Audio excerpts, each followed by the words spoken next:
List 1 with list 2, question number 54। ये question जानबूझकर frame किया गया, ये ध्यान में रखते हुए कि एग्जाम पास आ रहा है, एनसीईआरटी के उस कॉर्नर तक पहुंचना है जहां तक आप नहीं पहुंच पा रहे होंगे, उन स्ट्रक्चर तक जाना है जहां तक नहीं पहुंच पा रहे होंगे, लेकिन उस पर आधारित क्वेश्चंस आ चुके हैं। प्यारे बच्चों, मैंने पूरी कोशिश करी है, जैसे कि मैं प्रीवियस डिस्कशन करता आया हूं, चाहे वो क्लास 11 की एनसीईआरटी हो, चाहे वो क्लास 12 की एनसीईआरटी हो, एंड उस एनसीईआरटी में चाहे वो पुरानी एनसीईआरटी हो, चाहे वो न्यू एनसीईआरटी हो, हमने उसके पेज नंबर आपके सामने लिख दिए हैं ताकि आप तुरंत एनसीईआरटी सामने रखें और इस पार्ट का रिवीजन हाथों हाथ कर लें। तो चलिए आइए इस क्वेश्चन को सॉल्व करते हैं। Match the list 1 with list 2, यहां पे स्ट्रक्चर दिए हैं और यहां उसके कॉमन नेम दिए हैं। जैसे फॉर एग्जांपल पहला स्ट्रक्चर है, अब हो सकता है आप में से कई सारे बच्चे इसको नहीं जान पाए होंगे कि ये क्या होगा। कोई बात नहीं, घबराने की जरूरत नहीं है। आप दूसरे को मैच करिए, आप तीसरे को मैच करिए और ऑप्शन को देखिए। मैच ऑफ द फॉलोइंग में कभी कभी एग्जामिनर वो क्लू छोड़ देता है कि कुछ चीजें ऐसी हैं जो बच्चे को नहीं आ रही हैं, लेकिन वो प्रयास करेगा तो कहीं ना कहीं मैच होगा और उससे आंसर हमारा सही हो जाएगा। तो चले ध्यान दें, ए जो है ये बेटा आपके सामने, इसे बोलते हैं वेनिलिन, ये है वेनिलिन। और अभी ये क्वेश्चन जेईई मेंस 2025 में आया हुआ है, वेनिलिन पर आधारित प्रश्न, इसलिए बहुत ध्यान से समझना। ये आपके सामने दिस इज द वेनिलिन, तो ए के सामने हो गया आपके सामने दिस इज द 2। बी जो है आपके सामने, ये बहुत आसान है, आपने कर ही लिया होगा, राइमर टाइमर रिएक्शन में आप तो बनाते ही हैं इसको। तो बी जो है ये आपका है 1 सैलिसिलडिहाइड, दिस इज द सिनेमल्डिहाइड, सिनेमल्डिहाइड, और सिनेमल्डिहाइड का जो आंसर हो जाएगा, सी का आंसर हो जाएगा दिस इज द 4। तो बी और सी तो बहुत ही आसान था। अगर आप यहीं से देखना चाहेंगे, बी अगर मान लो आपने पहला नहीं रिकॉग्नाइज कर पाया तो बी का 1 एंड सी का 4, देख लिया बेटा, बी का 1 एंड सी का 4, बी का 1 सी का 3, बी का 1 नहीं है, बी का 1 नहीं। आंसर यहीं से आ गया बेटा कि ना तो ये होने वाला है, ना ये होने वाला है, ना ये होने वाला है, आंसर हमारा 1 होने वाला है। बहुत आसानी से आंसर आ गया। फिर भी हम आगे देखेंगे, ये जो डी है इसे बोलते हैं मेसिटाइल ऑक्साइड, तो डी का आंसर हो गया 3। बेटा सब एनसीईआरटी से लिया गया है, सब एनसीईआरटी से लिया गया है, मैं अभी आपको दिखाऊंगा। एंड द ई जो है वो है बेंजल एसिटोफिनॉन, ई का आंसर हो जाएगा 5। तो आपने देख लिया 21435, 21435 इज द आंसर। बहुत आसानी से हमने इसका आंसर को सॉल्व किया। लेकिन प्यारे बच्चों देखना, एनसीईआरटी में जाओगे, जो गिवन पेज नंबर हमने आपको दे रखा है, उस पर अगर आप जाकर देखते हैं तो आप पाते हैं, देखिए बेटा एनसीईआरटी से है, ये वेनिलिन है, ये सैलिसिलडिहाइड है और ये सिनेमल्डिहाइड है। वेनिलिन, वेनिलिन में देखना अच्छा चीज है, और सैलिसिलडिहाइड और सिनेमल्डिहाइड आपके सामने आ चुका है, एक बार आप इसको बहुत ध्यान से देखना।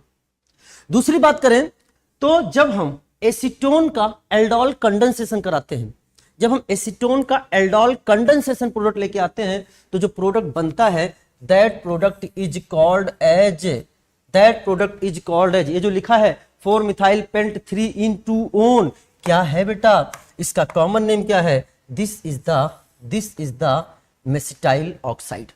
तो मेसिटाइल ऑक्साइड कभी आपसे पूछ लेना तो आपको रटने की जरूरत नहीं है, आप तो सीधे क्या करना, 2 मॉलिक्यूल ऑफ एसीटोन का जो एल्डोल कंडेंसेशन प्रोडक्ट होता है उसी को मेसिटाइल ऑक्साइड बोलते हैं। अपनी कॉपी में लिख लीजिए कि अगर हमने लिख दिया कि 2 मॉलिक्यूल लिखा CH3 CO CH3 और इससे क्या बनता है, मेसिटाइल ऑक्साइड, मेसिटाइल ऑक्साइड, और एक ऐसा है एल्डोल कंडेंसेशन प्रोडक्ट।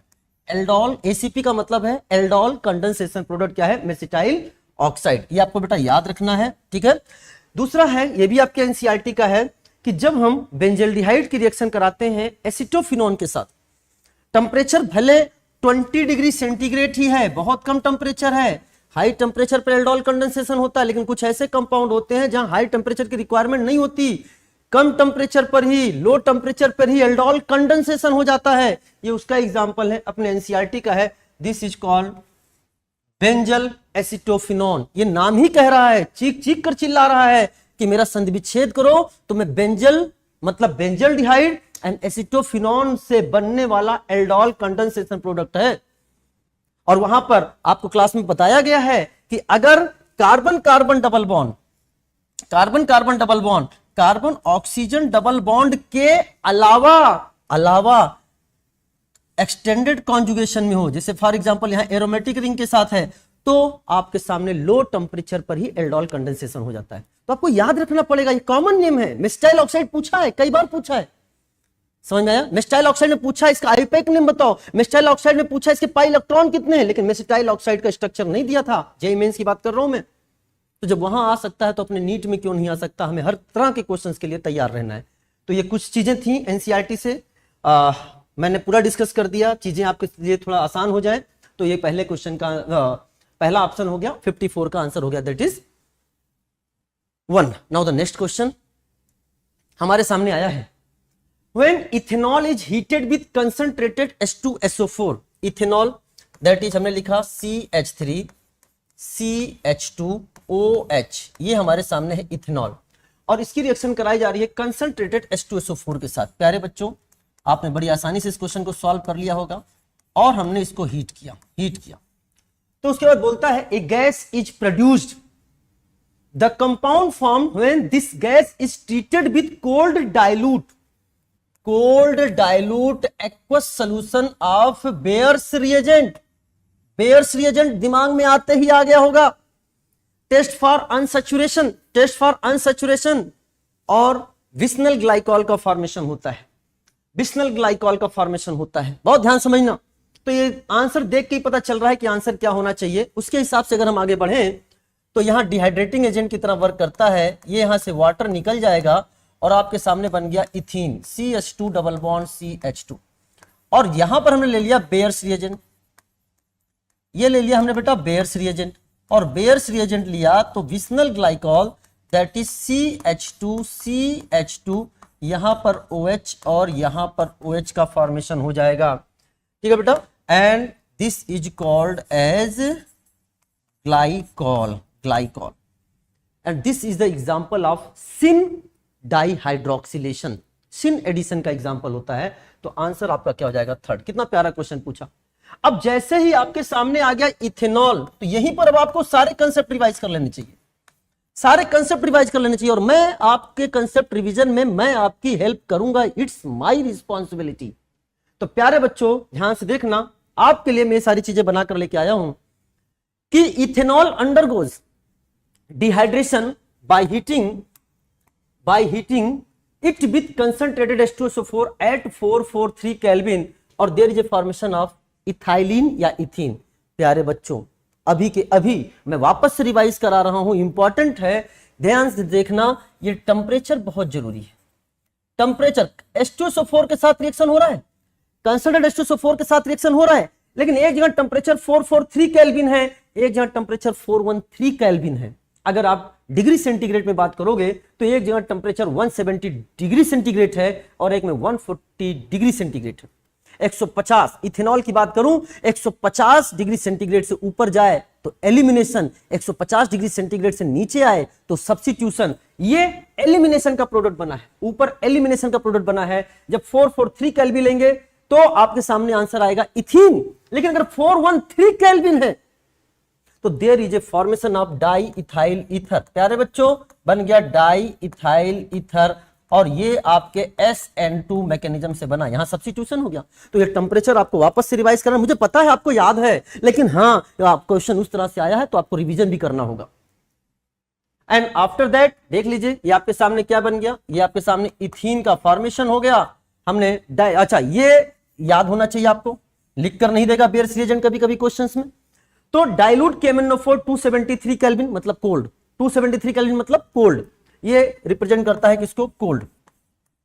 तो there is a formation of vicinal glycol, that is glycol का फॉर्मेशन हो गया इथीन 1,2 डाइऑल, इसे हम इथाइलिन ग्लाइकॉल के नाम से भी जानते हैं। तो एनसीईआरटी का पॉइंट है alkene on reaction with cold dilute aqueous solution of potassium permanganate. ऐसे भी क्वेश्चन पूछ लिया जाता है कि बताइए cold dilute aqueous solution of potassium permanganate को क्या बोलते हैं? That is Baeyer's reagent produces vicinal glycol and decolourisation of KMnO4 solution is used as a test for unsaturation. ये सारी चीजें क्लास में आपको डिस्कस कराई गई हैं। तो इस तरह से आपने देखा, इसका आंसर क्या हो जाएगा? 3rd। चलिए साहब, चूंकि बेयर्स रिएजेंट दे दिया, टेम्परेचर था, हम कौन सा टेम्परेचर माने, 443 केल्विन या 413 केल्विन। तो चूंकि उसने बेयर्स रिएजेंट दिया, इसलिए आपको सोचना होगा कि हम यहां पर अनसैचुरेटेड कंपाउंड के बारे में सोचेंगे, तो हम इथीन यानी एलिमिनेशन के थ्रू आगे बढ़ेंगे। चलिए साहब, तो ये इंपॉर्टेंट था बेटा, देखना इसको। नेक्स्ट क्वेश्चन आपके सामने जो आया है, which of the following match is incorrect. एकदम न्यूली फ्रेम्ड क्वेश्चन है, मैंने आप लोगों के लिए फ्रेम किया है कि which of the following match is incorrect. अब आपका ध्यान लेके जाना है पहले ऑप्शन की ओर।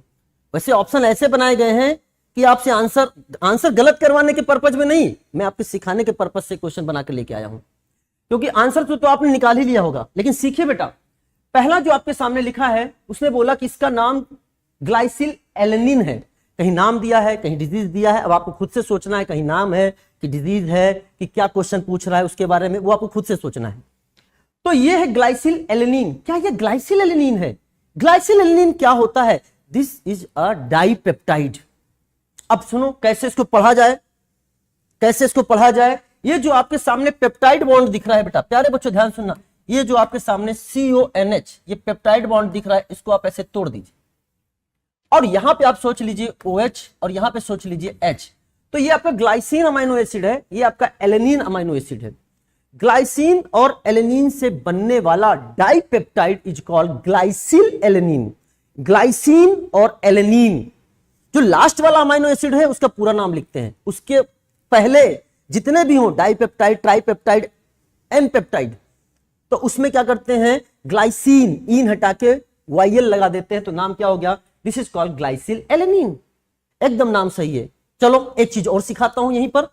अगर मैंने इसको रिवर्स कर दिया होता, फॉर एग्जाम्पल मैंने आपके सामने बनाया होता H2N, पहले इसको लिखता बेटा CH, ये आपके सामने है CH3, और हम आपके सामने पेप्टाइड बॉन्ड बनाने जा रहे हैं, तो यानी यहां से OH निकालेंगे और दूसरे मॉलिक्यूल से H निकालेंगे।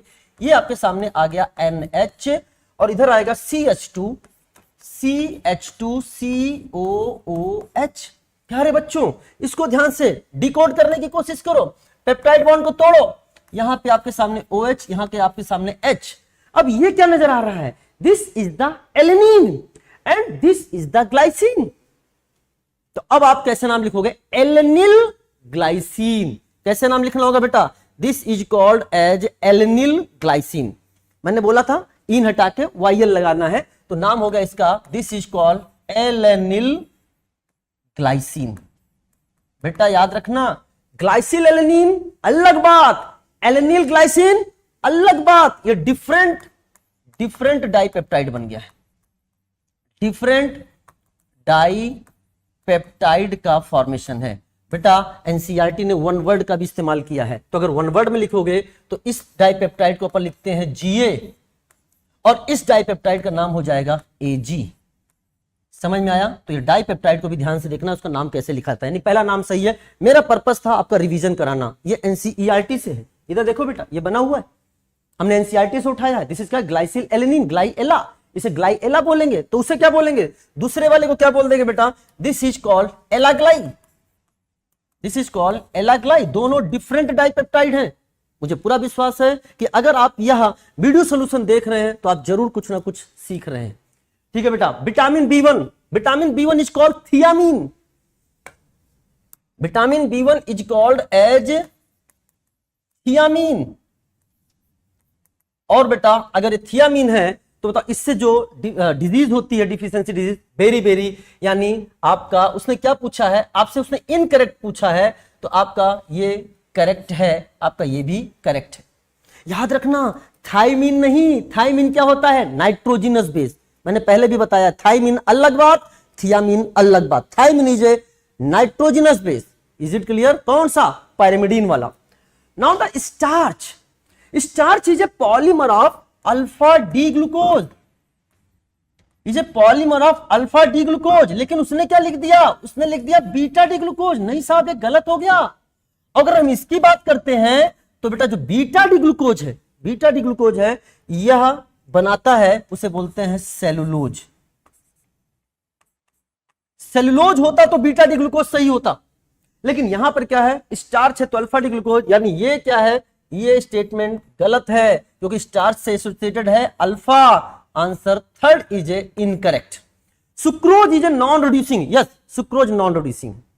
ठीक है ना, क्योंकि इसमें जो रिड्यूसिंग यूनिट है एनोमेरिक हाइड्रोक्सिल ग्रुप, जो ग्लूकोज और फ्रक्टोज, ग्लूकोज का जो होता है C1 एंड फ्रक्टोज का जो होता है C2, वो ग्लाइकोसिडिक लिंकेज में खर्च हो गए, इसलिए एक ऐसा होता है नॉन रिड्यूसिंग। ये भी सही है। तो मुझे पता है इन 4 ऑप्शन से आपने कुछ ना कुछ जरूर सीखा होगा।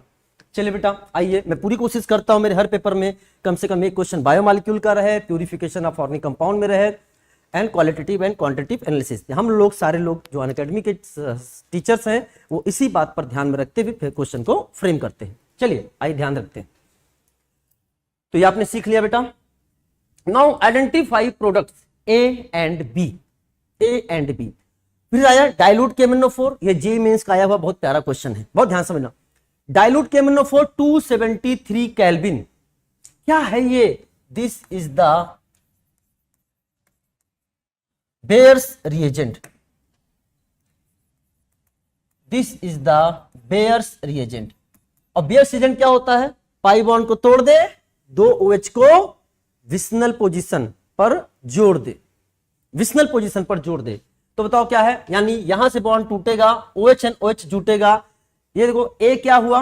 OH एंड OH सही है, OH एंड OH सही है। नहीं साहब ये गलत है, यहां पे OH नहीं है, इसलिए ये ऑप्शन भी गलत हो गया। ये बॉन्ड नहीं, पूरे बॉन्ड नहीं टूटता है, केवल पाई बॉन्ड टूटता है, तो बेटा ये भी क्या है आपका गलत। चलिए साहब अब ध्यान से देखना, OH OH OH OH, यानी अभी तक 1 एंड 2 में क्या चल रहा है? मैच टाई है, कुछ भी हो सकता है। CrO3, CrO3 क्या है? Oxidising agent. अच्छा CrO3 केवल लिख दिया है, अपन बोलेंगे एनहाइड्रस CrO3। अगर हम बात करते हैं एनहाइड्रस CrO3, मैंने लिख दिया एनहाइड्रस CrO3। 1 डिग्री अल्कोहल को, 1 डिग्री अल्कोहल को एल्डिहाइड में, 2 डिग्री अल्कोहल को कीटोन में, एंड 3 डिग्री अल्कोहल का नो ऑक्सीडेशन। तो देखिए बेटा 1 डिग्री अल्कोहल, ये 2 डिग्री का है, ये 2 डिग्री का है, तो ये तो कीटोन में जाएगा। यस, दोनों जगह कीटोन है। ये आपके सामने दिस इज द 2 डिग्री, और ये आपके सामने 3 डिग्री का नो ऑक्सीडेशन। लेकिन 3 डिग्री में देखिए इन्होंने क्या कर रखा है बेटा, ये आपके सामने this is the 2 degree, this is the 3 degree. इन्होंने 3 डिग्री में क्या कर दिया है? ये डिहाइड्रेशन कर दिया। नहीं साहब ये नहीं होगा, तो हमारा आंसर क्या होगा? 3 डिग्री को ये टच नहीं करेगा, तो आंसर इज द सेकंड। हमारा आंसर हो गया बेटा सेकंड। क्या यहां तक मेरी बातें क्लियर हो गई हैं? अच्छा मेरी बात बहुत ध्यान से समझने का एक प्रयास और भी करिए आप सभी लोग। प्यारे बच्चों, अगर हमने यहां पे लिया होता जॉन्स रिएजेंट, जॉन्स जिसे स्ट्रॉन्ग ऑक्सीडाइजिंग एजेंट, तो भी क्या करता है वो? 1 डिग्री अल्कोहल को कार्बोक्सिलिक एसिड तक ले जाएगा, 2 डिग्री अल्कोहल को कीटोन तक, और 3 डिग्री अल्कोहल का नो ऑक्सीडेशन, 3 डिग्री अल्कोहल का नो ऑक्सीडेशन। क्या आपको यहां तक मेरी बात समझ में आ गई है? जवाब दीजिए। चलिए साहब, तो ये क्वेश्चन बहुत प्यारा क्वेश्चन है, आपको चीजें समझ में आई होंगी।